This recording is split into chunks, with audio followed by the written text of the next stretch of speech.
One cool mechanic in Blood Typers is just how many amazing ways this game uses typing to interact with the game. Pretty much everything you do in this game, from walking from one point to another, to picking up items, to attacking, to fixing computers, all are done with typing. Now, this isn't new. Typing games are usually built around only typing to interact with the game. However, this game is unique in that it pulls back a lot of the restrictions on typing games that are usually found. For example, the game is designed so you can walk pretty much anywhere you want. There is a radius around you and there are always words to type in any direction so long as they make sense. Additionally, the words and how much you type are dynamic. For example, if you're using a pipe to attack, you have to type 3 words to kill an enemy, but if you're using a pistol, you only have to type 1. Honestly, it's really hard to describe just how fluid and seamless the typing mechanic is implemented in this game. You almost forget that you're typing instead of using WASD to move or left clicking to attack. One cool mechanic in Cryptmaster is how you loot and upgrade your characters. Cryptmaster is a typing dungeon crawling game where to loot items from chests you need to type commands to the Cryptmaster to help figure out what's actually inside the chest. For example, you could ask him to look at it and describe it, or smell it, or he could remember back to his past life and describe where he had seen those items before. Then you type what you think the item is based off the information he's given you, and if you're right, you get the item. Now, what getting those items actually mean is you get the letters from those items. So say if you got a book, you would get the letters B, O, O, and K. These letters would drop into the characters at the bottom of the screen. At any point in the game, you can guess what these letters are trying to say, and if you guess correctly, those characters get a power-up. This looting and upgrading loop is really unique in how it utilizes the fact that Cryptmaster is a typing game to really make it interesting. At every stage of the loop, you have to think about what to type, whether it's commands or guessing words. On top of that, the game is entirely VO'd and surprisingly really reactive to incorrect words. Robe? No, it isn't that. Of course, there are times you type a word that is completely out there and you get a default response. That's something which is impossible to navigate for the dev. Actually, I withdraw the question. I don't care.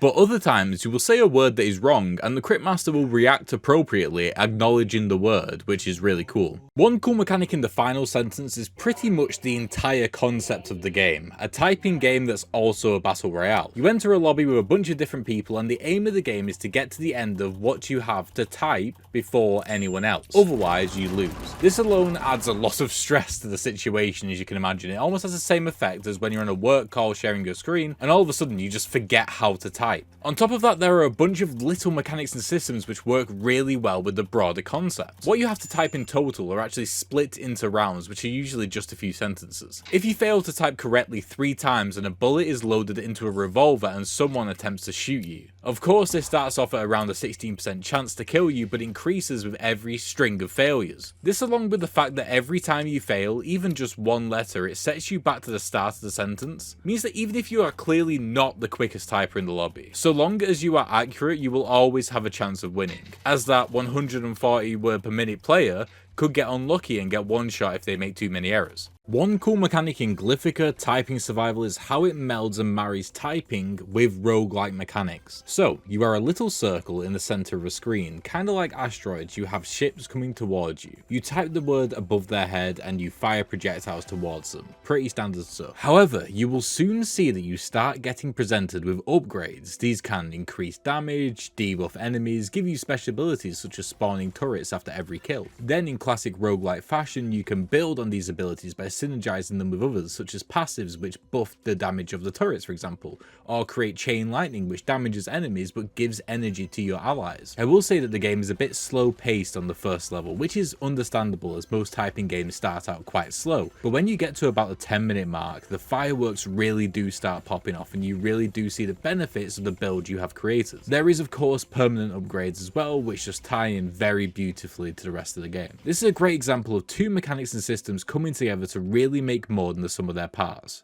Great design. One cool mechanic in Words of Vengeance is how it tweaks the pacing and enemies to make it feel more like a Warhammer game. Traditionally in typing games that involve combat, the entire aim is to kill the enemies before they hit you, and you do this by typing words above their heads. However, the designers acknowledge that it needs to be different for a Warhammer game, and the difference is small but really meaningful. Warhammer games are all about dealing with hordes of enemies, and really just about the war of attrition, trying to outlast your opponent. Therefore, the enemies in Words of Vengeance are primarily designed to just immediately and continuously attack you. So the behavior for the player is still the same, try and type as quickly as possible, but the goal is different.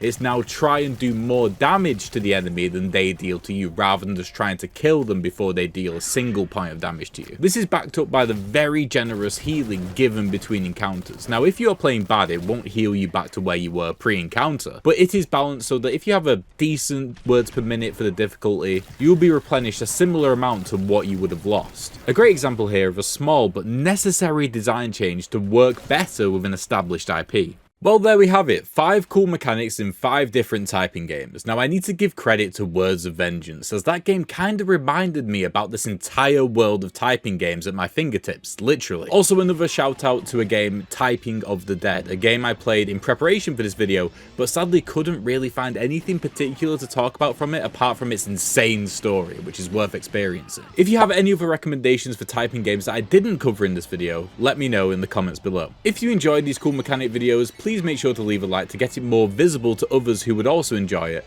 Don't forget to subscribe for more of these as well. We are really close to 1,000 subs, which would be amazing to hit before the new year. And yeah, keep on keeping up.